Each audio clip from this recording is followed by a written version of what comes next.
Welcome. Welcome to my hall. I am Thane Pierre, and today we will hear of the glory of the Spear Danes. If you hear a performance that really touches you, there is no need to be quiet in my hall.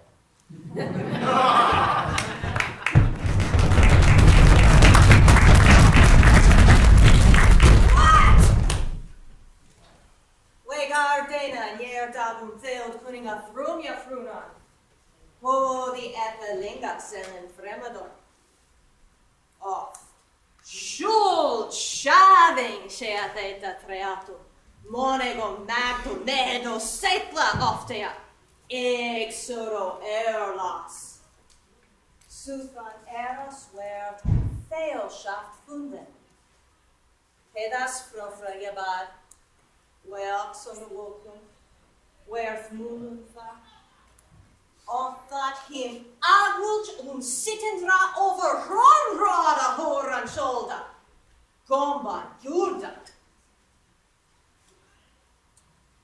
That was God cunning.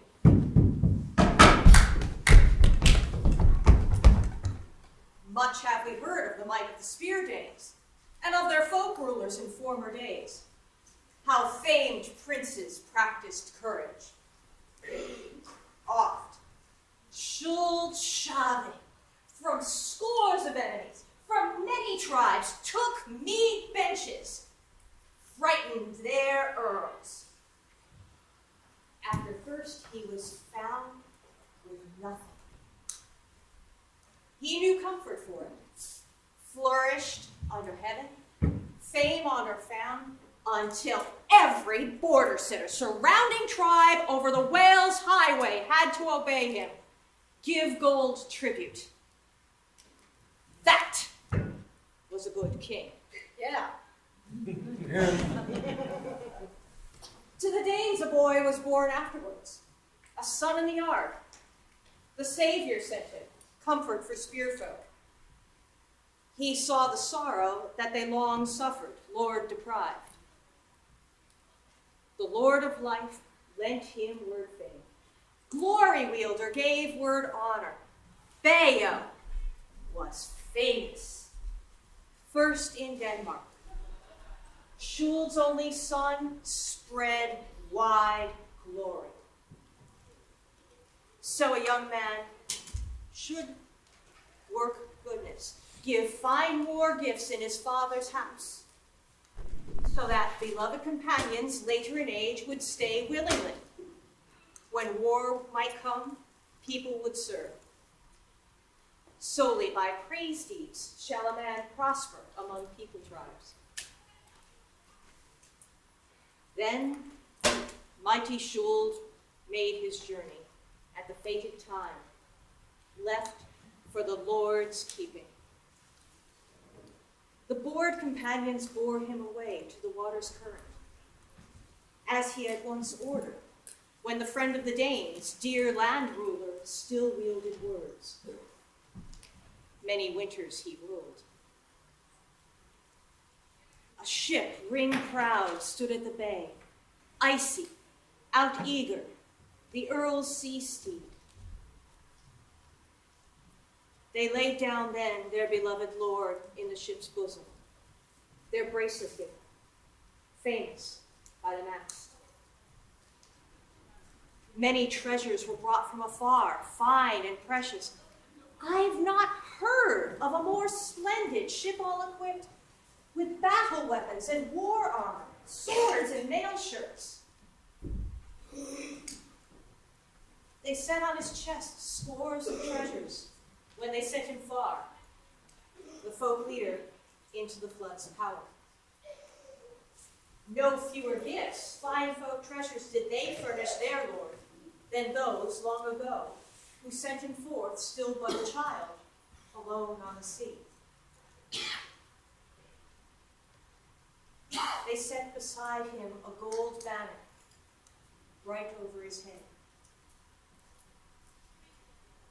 They let the brine sea bear off their lord. They gave him the sea. Sorrow in mind, mourned in the heart. Men do not know, hall counselors, heroes under heaven, who received that freight, to say truly. Then, in bright city, Beowulf of the Scyldings, lord of the tribes, was loved truly, famed by the folk. His father went elsewhere, the earl from the land. Afterwards was born the high Halfdan. He held while he lived, old and sword-fierce, the splendid Scyldings. In all, 4 children famed in the world were born in his life to the battle prince. Heorogar, and Hrothgar, and Halga the Good. Ursa, I heard, was Anala's queen. Dear bedfellow to the battle children. Then to Hrothgar was given glory in battle, fame in the wars, so that his friend kindred eagerly obeyed him, and the battle youth gained many young troops. In his mind, he thought he wished to command men to construct a hall building, a bigger mead hall than Earth's children had ever seen, and inside to everyone, old ones and young, he would give freely what God gave to him, except folk holdings and freemen's lives. Then, I heard widely, work was ordered. For many tribes throughout Middle Earth, a folkstead be adorned. In due season, men's speedy work made all ready.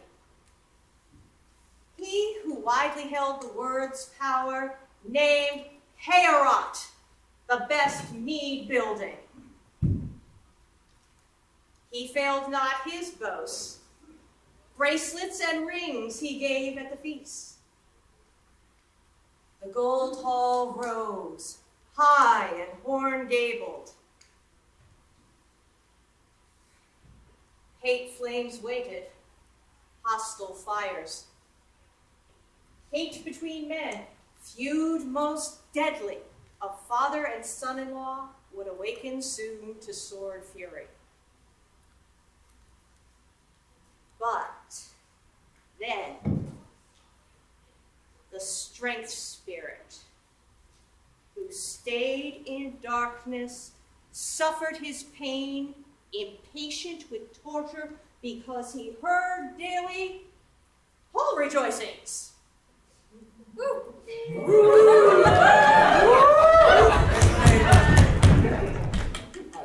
The harp's music.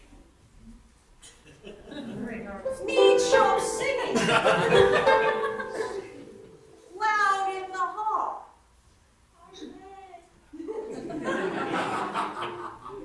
He who could tell it sang from afar the first man-making. He said, the Almighty made all the earth, beauty bright land bounded by water. The victor then set the sun and the moon, the bringers of light for land dwellers. He then adorned, decked with leaf limbs, all earth sections. He shaped also life of all creatures that live and go. So the men in the hall remained in joy, happy in dreams, until the hell enemy began to perform foulest of crimes.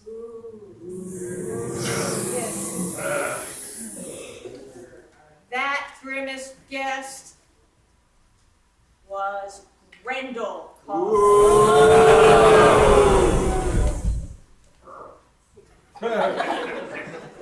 The famed wanderer Fenn's fastness held.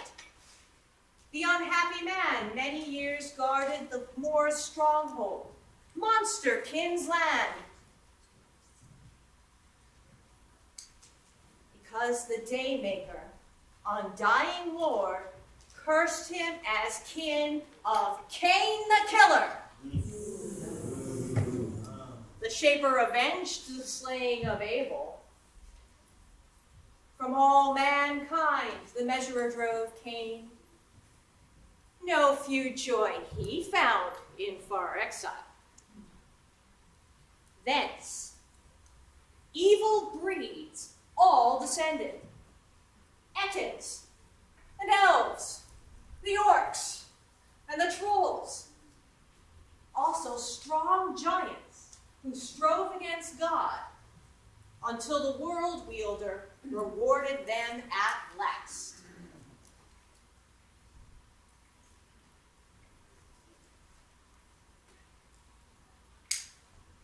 Then Grendel prowled, bald in darkness, the sleep-warm hall, to see how the Danes, after beer and feasting, bedded down for rest.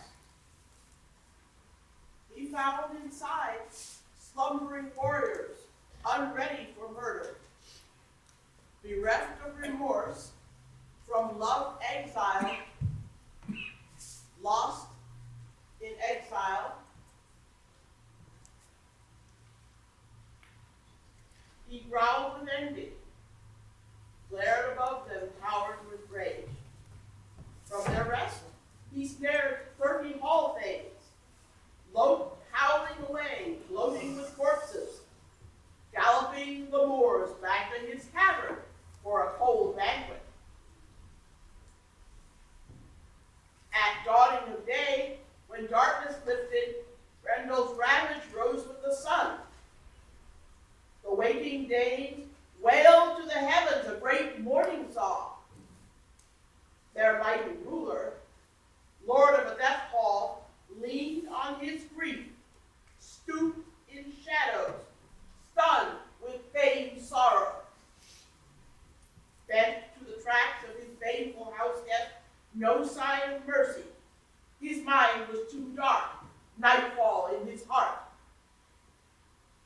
There was no need to wait when the sun swung low, for he slaughtered again, murdered and feasted, fled through dawn mist, damned to darkness, doomed with a curse. It was easy to find those who elsewhere slept, sought distant rest, reached for night cover, found beds with others when the bad news came. The lifeless messages left by that caller, murderous hall fame. Men still walking, kept from the shadows, no shame in their hearts. Now a lone rage ruler reigned through the night, one against all. Till empty and still stood the long mead hall. Too long it stood. 12 cold winters wound in despair. The Lord of the Days reached for his lost ones, watching for a sign. Then it widely was known in dark Denmark that death lived with them, when weeping heart songs wailed of Grendel, Hrothgar's hall monster, hell's banquet guest. Lashed by hunger, he longed for nightfall, with no pause or pity, poison in his heart. No plans for payment passed through that mind, money or gold gifts, remorse for slaughter, no somber mourners sued for revenge, death settlement from that human's hands. He raged at them all, envious, hell-fiend, in dark death shadow, doomed young and old, trapped and snared them, trailed in nightshade, cloud-misted moors. No man can follow where God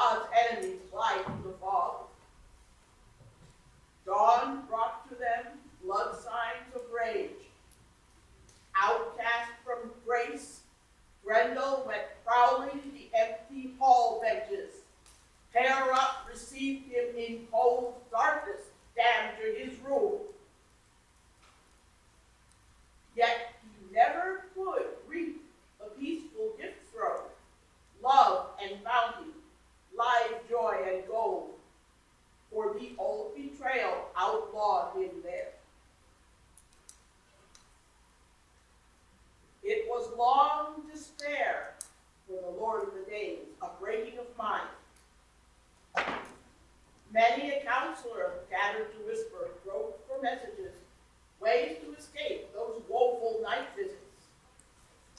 Some made promises, prayed to idols, swore to honor them, asked them for help, safety from murder.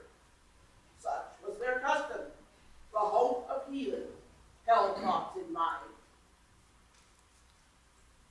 They ignored the measurer, maker of heaven, shaper of glory, shamed by terror, unable to praise or pray to the Father, which for his guidance.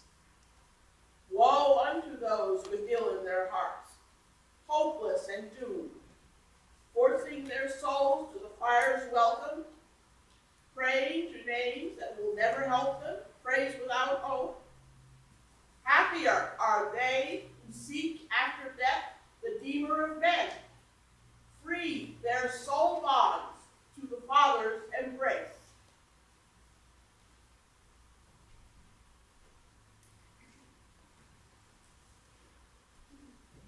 With the sinking heart, the son of Alfred endlessly waited, wept for an answer, no hope of relief. Too long and merciless slaughter and greed seemed to his people narrow and endless, night veil and teeth. In the home of the Geats, Beowulf's gathered the stories of Grendel's torment. A good man and strong, strongest of all in that broad kingdom, born for deliverance, shaped for that hour. He ordered a boat, lit wave cutter, loudly proclaimed he would seek the battle danes, sail the wave swells, hail their king there, kindle their hearts. Though they loved him, like seasoned elders, answered his courage, urged him onward, gazed at the weather, wished for the sun. With care this champion chose his spearmen, culled from the Geats. They are keenest fighters, good men and faithful. 15 in all, they sought their seacraft, strode to the cliffs, followed their chief to the fallow way. Fast by the headland, their hard-keeled boat waited for west rain. Winding in the swirls, the sea met sand. They stored their weapons, bright shields gleaming, spears and helmets, strong war weapons. Shoved through the breakers, the stout-bound wood slid from the land. They flew on the water, fast by the wind blown, sail flecked with foam, skimmed by wave rolls through the day and darkness. Dawn grayed the sky and the hour grew near, when over the wave tops they coiled bowsprit, brought them a sign, a rising of land, reached towards the sun, shining sea cliffs, steep rock pillars stood before them. The sail grew limp, shallows laughed at them, shore sand received them. The weathered Geats waited, walked their ship up, lashed it to the land. Linked steel corslets clinked and glistened. They gave thanks then to the God of them for guiding them safely. Watching about them, the warden of the shores glimpsed from the cliff top a glint of armor as they bore from the boat. Bright shields and spears, rich with war weapons. He wrenched his thoughts, groped within his mind who these men might be. He roused his horse then, rode to the seashore. Hrothgar's cliff guardian heaved his spear, shook it to the sky, shouted his challenge. Whom might you be in your burnished mailcoat strutting with weapons? Who steered this war boat, deep running keel, across the wave swales here against this shore? I assure you now, I've held this guard post hard against sailors, watched over Denmark, down through the years, that no hateful shipboard might harbor unfought. Never have boatmen beached more openly, shield-bearing thanes, unsure of your welcome, hoisting no signal, to hail peace tokens, friendships to the Danes. I doubt that I challenge a loftier shieldman than your leader there, hail in his war gear. No hall lounger that worthy with weapons. May his wit not belie so handsome, so short. I will hear quickly first where you came from before you moved on. You possible pirates pushing further into pain. Now let me advise you, horseless sailors, hear my counsel, my heartfelt words. Haste will be best in letting me know the land that you came from. The ablest among them answered him clearly, lifted his spear, unlocked. We are mindful of men of the chaos. Lord Chiselac's perfect content. My father wandered through the world, earned his way there. Ecgtheow by name, survived many winters, wartime and peace, till age wearied him. He won many battles, named by Northmen in nations. Now we have come here with kind intent to seek your Lord, son of Malcolm, victor of men. Advise us well. We bear to your Lord, leader of the Danes, a helpful message. But we hold no secrets now that we're here. If you know if it's true, stories have told us sorrowful tales. Evil in Denmark, some demon or giant, a devilish creature, who in darkness of night roams the moorpaths, murder in his heart, hell's messenger. To Hrothgar I offer words to consider, serious counsel, how this wise ruler may win over death days, if an end to sorrows ever will come forth in taming of torment, time for revenge, healing of heartbreak in this helpless land. Unless this happens, as long as he rules, darkness and blood grief will doom his people, banished forever from that best of all. The Coast Guard replied, proud horse soldier, no fear. One way or another, a sharp warden can weigh carefully words and intention if he's worthy in thought.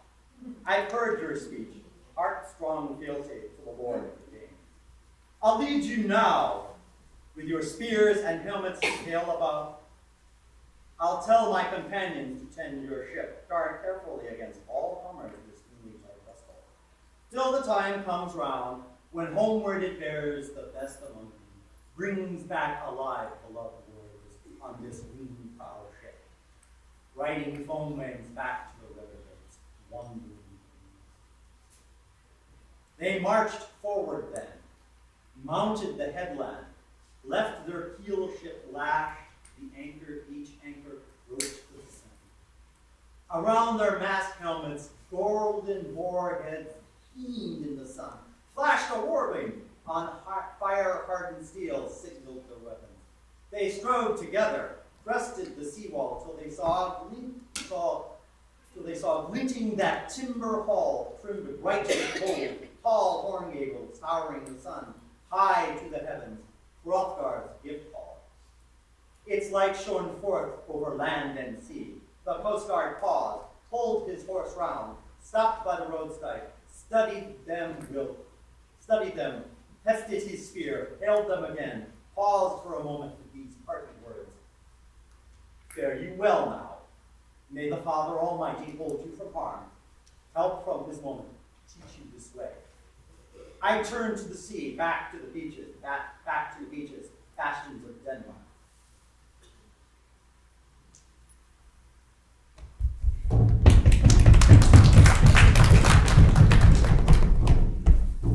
The stone-cobbled road ran on before them as they marched together. Their mail coats glistened, laced by smith hands, linked steel jackets, clinked an armor song as they came to the hall, strode in their war gear straight to the door. They stacked broad shields bright by the walls, hardened and rounded with ringing forked hammers. They bent to the benches, breastcoats in rows. They stacked spears, ranked by the door. Rising above them, gray-tipped tree limbs, Yeats rested there, wealthy in weapons. A warrior came forth, eager for newswords, asked who they were. From where have you brought those broad-rimmed shields, gray gleaming corselets, good masked helmets, such a heap of armor? I am Hrothgar's counselor and friend. How far have you traveled, crossed the wave rolls to come to this door?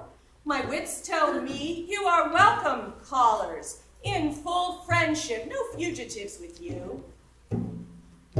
The chief of the Yeats gave him an answer, tall and helmeted, taught him with words the meaning of his men. We are mighty Higelacs, board companions. Beowulf is my name. We have come to greet your great people king, to give your Dane lord tidings of hope. Explain to your lord, if he plans to receive us, why we sailed westward to this splendid mead hall. Wulfgar replied, watchful Northman, son of the Wendels, wearing their strength. No hurry in his mind. I will hail my chief, mindful of murder, mix words with him. I will greet the gift throne, give him your name, since you've come to greet him with grand help words. I will step to the high seat, stand before him, bear his answer back to you here. He entered the hall where Hrothgar sorrowed, gray in his mind thoughts, grief cloaking him, strode to the gift throne, stepped before him, skilled in the customs of kings of the north. Wulfgar spoke then words mixed with light. Here we have strangers hailing from far, crossing the Gulf Stream to Yeatish country. The greatest among them, as I gauge the man, is known as Beowulf. They bring hope tidings, wish to share words, wait peacefully to greet you, my lord. Their weapons are stout, steel boar helmets gleaming with gold. Do not leave them there, but give them welcome, glad man Hrothgar. Their Yeatish king is a prosperous man, a mighty ruler.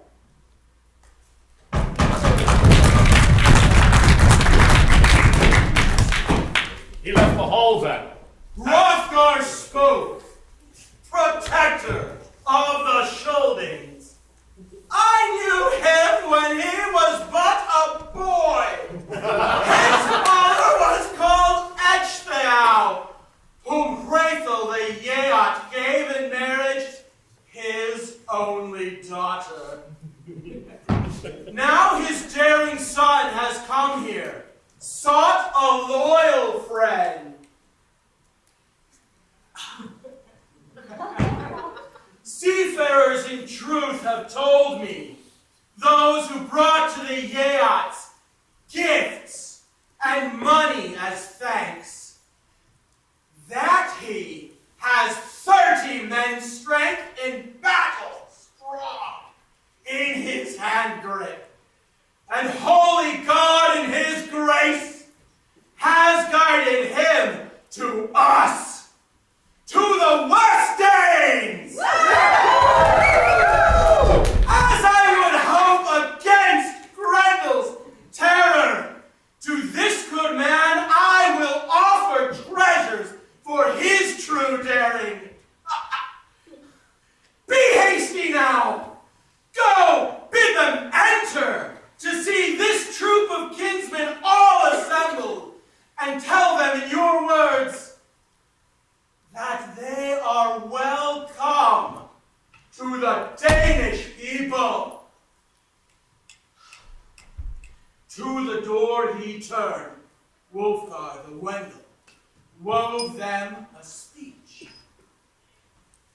My conquering lord commands me to tell you, ruler of the East Danes, that he knows your ancestry, and you are to him hardy spirit, welcome hither from across the rolling waves.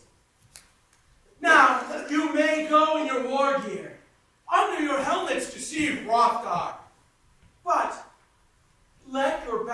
shields and deadly spears await here the result of your words? The mighty one arose, and many a man with him, powerful things. A few waited there, guarded battle dress as the bold man bid them. They hastened together as the man led them under Heorot's roof. The warrior went, hardy in his helmet, until he stood on the hearth.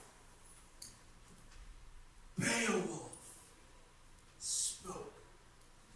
His byrny gleamed on him, boar-necked, sewed by the skill of a splendid smith. Be well, Hrothgar! I am Beowulf, Beowulf's kinsman, and noble retainer!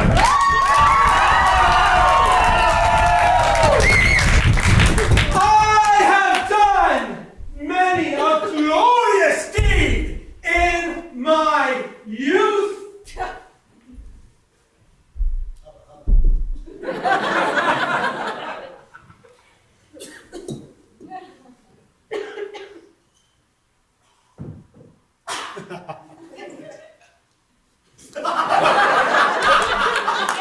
This business with Grendel was made known to me on my native soil. Seafarers say that this building stands most excellent hall. Useless and empty to every man after morning's light, is hidden under heaven's gleaming dome. Then my own people advised me, the best warriors and the wisest men, that I should, Lord Hrothgar, seek you out, because they knew the might of my strength. They themselves had seen me, the blood-stain from battle, come from the fight when I captured 5, slew a tribe of giants, and on the salt waves fought sea monsters by night. I survived that tight spot. Avenged the raiders' affliction. They asked for trouble now, and crushed those grim foes. And now with Grendel, that monstrous beast, I shall by myself have a word or two with him. That giant. From you now, I wish, ruler of the bright days, to request, protector of the Scyldings, a single favor, that you not refuse me, having come thus far, protector of warriors, noble friend to his people, that I might alone, with my own band of earls and the hardy troop, cleanse Heorot. I have also heard that this evil beast in his wildness does not care for weapons. So too will I scorn, so that Heorot, my liege lord, may be glad of me, scorn to bear a sword, or a broad shield, a yellow battle board. But with my grip, I shall grapple with the fiend and fight for life, foe against foe! Foe against foe!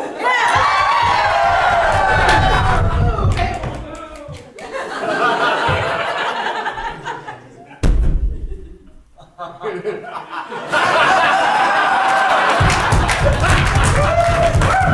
him put his trust in the Lord's judgment, whom death would take.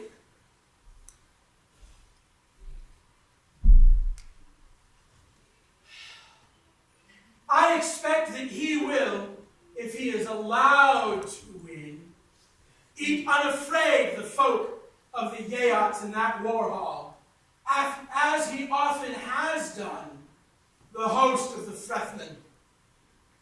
You'll have no need to cover my head. He will have done so gory, bloodstained, if death bears me away. He will take his kill, think to taste me. He will dine alone and without remorse.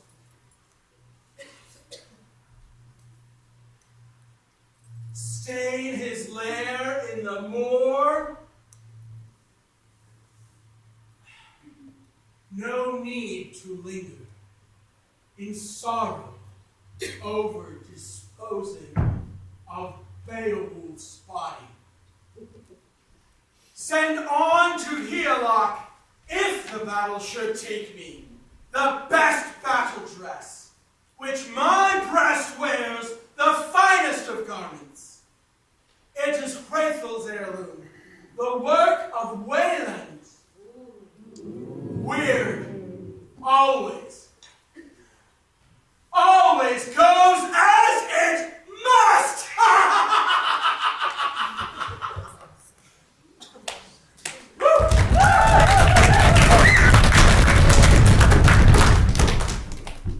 Then Hrothgar replied, the shielding's protector. Oh, yeah?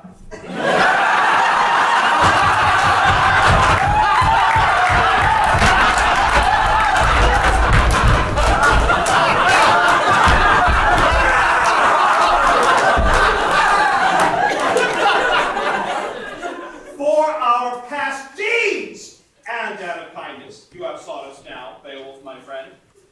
Your father struck up a mighty feud, slaying Heathelop among the Wilfings by his own hand.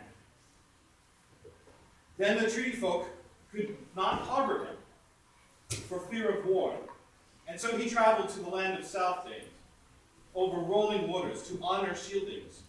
That was when first I ruled the Danes. I held in youth a gem-rich kingdom, a bright fort of heroes. Eoragar had died, the son of Halfdan, my older brother, no longer living. He was better than I. The feud your father stoked, I quenched with gold. I sent those Wilfings over the water's ridge fine old treasure. Your father swore me oaths!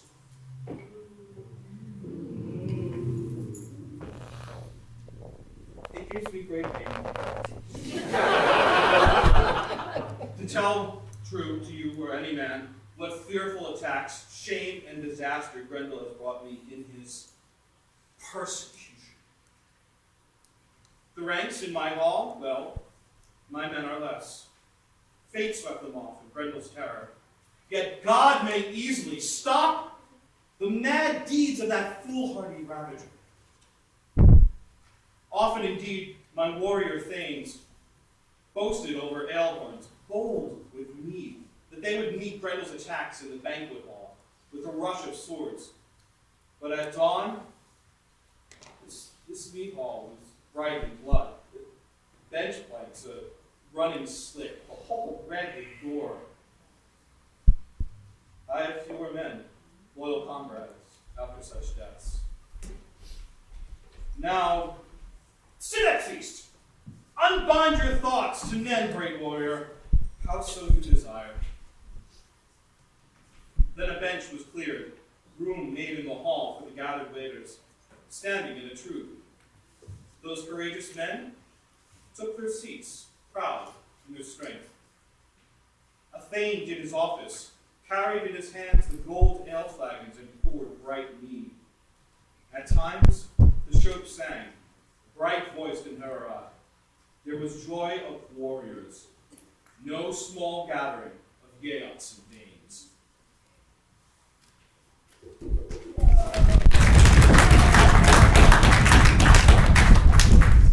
Unferth spoke, son of Echlaf, who sat at the feet of the Shulding Lord, unbound the battle wounds. Beowulf's journey, that brave seafarer, sorely vexed him, for he did not wish that any other man on this middle earth should care for glory under the heavens more than he himself. Are you that Beowulf who strove with Breca in a swimming contest on the open sea? Where in your pride you tried the waves and for a foolish boat risked your life in the deep water? No man, whether friend or foe, could dissuade you two from that sad venture when you swam in the sea. There you seized in your arms the ocean streams, measured the sea waves, flailed your hands, and glided over the waves. The water roiled, wintry surges. In the keeping of the water you toiled 7 nights, and he outswam you and had more strength. Then in the mornings the waves bore him to the Hyathorean shore. And thence he sought his own sweet land, beloved by his people, the land of the Brondings, the fair fortress where he had his folk, his castle, and his treasure. He truly fulfilled, that son of Beanstan, his boast against you. So I expect a worse outcome from you. Though you may have survived the storm of battle, some grim combats, if you dare to lie in wait for Grendel the whole night long. Beowulf spoke, son of Echlaf. What a great deal, Unferth, my friend, drunk with fear. You've set about Breca, told his adventure. I will tell you the truth. I had greater strength on the sea, more ordeals on the waves than any other man. When we were just boys, we too agreed and boasted, we were both still in our youth, that out on the great ocean we would risk our lives, and we did just that. When we swam on the sea, we had bare swords hard in our hands. We thought to protect ourselves from the whales. Not for anything could he swim far from me on the sea waves, more swiftly on the water, nor would I go from him. We two were together on the sea for 5 nights until a flood drove us apart. Surging waves, coldest of weathers, darkening night, and a northern wind, knife sharp, pushed against us. The seas were choppy. The fishes of the sea were stirred up by it. There, my coat of armor offered help. Hard, hand-locked against those hostile ones, my woven battle dress lay on my breast adorned with gold. Down to the ocean floor, a grizzled foe dragged me, gripped me fast in his grim grasp. Yet it was given to me to stab that monster with the point of my sword, my war blade. Yeah. The storm of battle took away that mighty sea beast through my own hand. Time and again, those terrible enemies sorely threatened me. I served them well with my dear sword, as they deserved. Those wicked man-eaters got no joy from their gluttony when they tasted me. Sat down to their feast on the ocean floor, but in the morning, wounded by my blade, they were washed ashore by the waves, dazed by sword blows. And since that day, they never hindered the passage of any sea voyager. Light shone from the east, God's bright beacon. The waves grew calm so that I could see the sea cliffs, the wind-swept capes.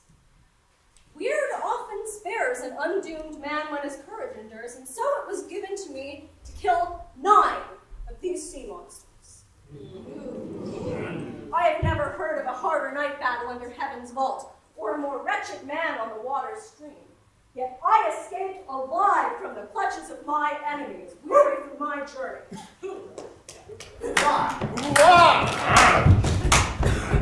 Then the sea washed me up the currents of the flood in the land of the Finns, the welling waters. I have never heard of any such contest concerning you.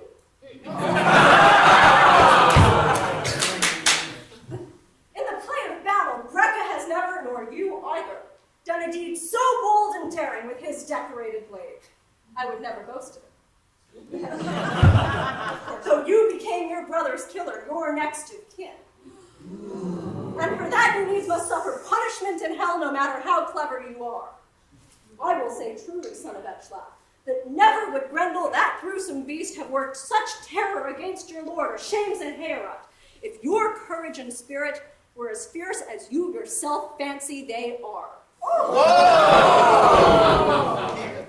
But he has found that he need fear no feud, no storm of swords from the victory shouldings, no resistance at all from your nation. He takes his toll, spares no one in the Danish nation, but indulges himself, hacks and butchers, and expects no battle from the spirit agents. But I will show him soon enough the strength and courage of the Yayats in war. Afterwards, let him who will go bravely to mead. As the morning light of a new day, the sun clothed in glory, shines from the south on the sons of men.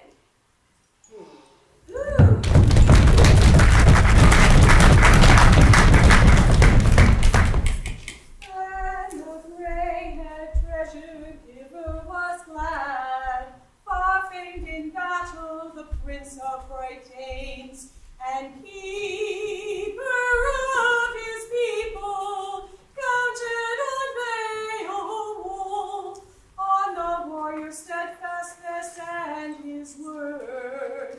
So the laughter started, the hall got louder, and the crowd was happy. Well, Beowulf came in, Hrothgar's queen, observing the courtesies. With cup in hand, she graciously saluted the men in hall and handed the mead. First to Hrothgar, their homeland's guardian, bidding him to drink deep and enjoy it, because he was dear to them, and he drank it down like the warlord he was, in festive cheer. Then the helming woman went on her rounds, queenly and dignified, decked out in rings, treating the household and the assembled true, until it was Beowulf's turn to take the cup from her hand. With measured words, she welcomed the Yayat and thanked God for granting her wish that a deliverer she could believe in would arrive to ease their afflictions. He accepted the cup, a daunting man, dangerous in action, and eager for it always. He addressed Beowulf, son of Echlaf, said, I had a fixed purpose when I put to sea, as I sat in the boat with my band of men. I meant to perform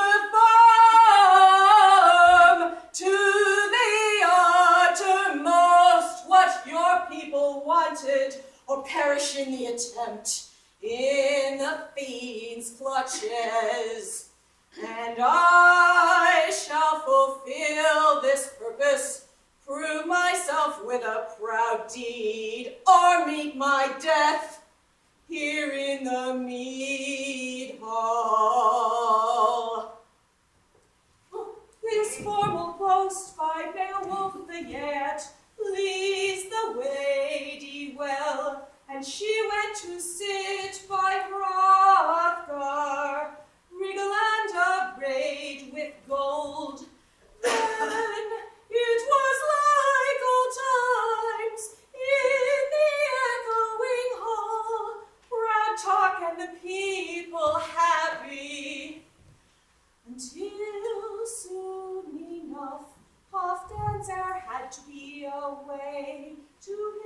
night's rest, he realized that the demon was going to descend on the hall that he had plotted all day from dawnlight until darkness gathered again over the world, and creeping night shapes came stealing forth under the cloud murk. The company stood as the two leaders took leave of each other.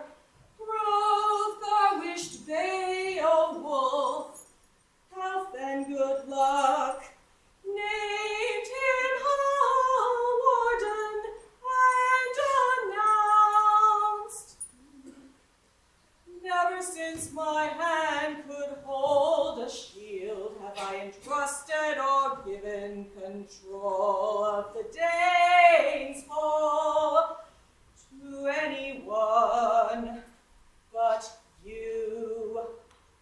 Ward it and guard it, for it is the greatest of houses. Be on your mettle now, keep in mind your fame, beware of the enemy. There's nothing you wish for that won't be yours if you win through alive.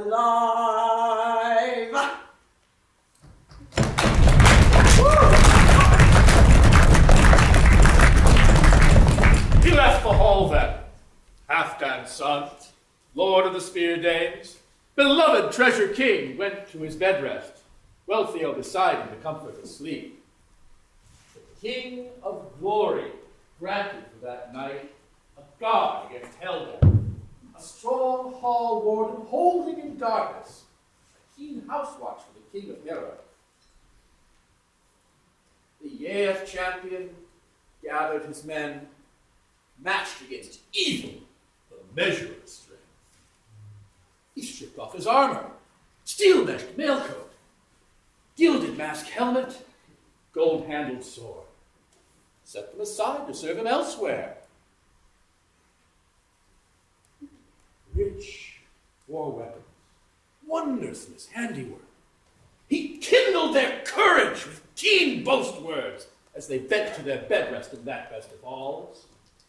No meaner am I in mortal combat, grim-handed wrestling than Grendel himself. Yeah. Yeah. I'll not seek out his life with my blade, cut out his heart, though I could easily. He has learned nothing of linden shield play, fighting in armor, fearless though he be in dark thing murder. On this dangerous night, we'll have no sword play. If he seek me here, no cold weapon fight. Then the wise Redeemer will show his mercy. The Shaper of all will measure us both and bring judgment here. Yeah. Beowulf bent to his bolster, put his head to rest. Around him his sailors, stout-hearted, settled down to sleep. Not one believed that they would leave Heorot. Seek but to sail once again to their homeland, to know the native meadows of their country. Too many tales of that tall mead hall, emptied of Danes by dark night slaughter, had reached their ears. But the measure of man wove them fast. Reprieve them from hell-death, hail them to victory by the strength of one. Hail them from farewell by a tight hand grip.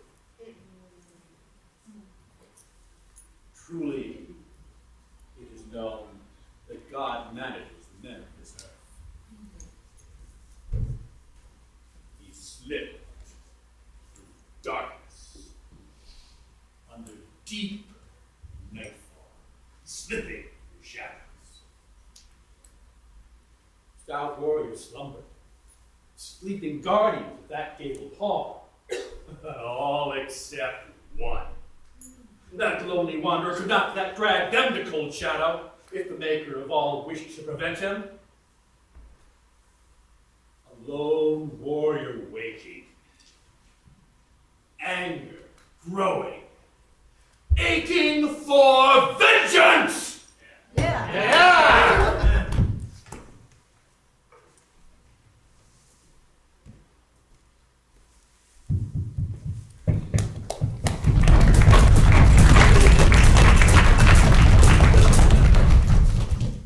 And it is at this point a break shall be taken. It shall be 15 minutes in length. Not 14, not 16. You need not hold your hand. It is now 2 of the clock.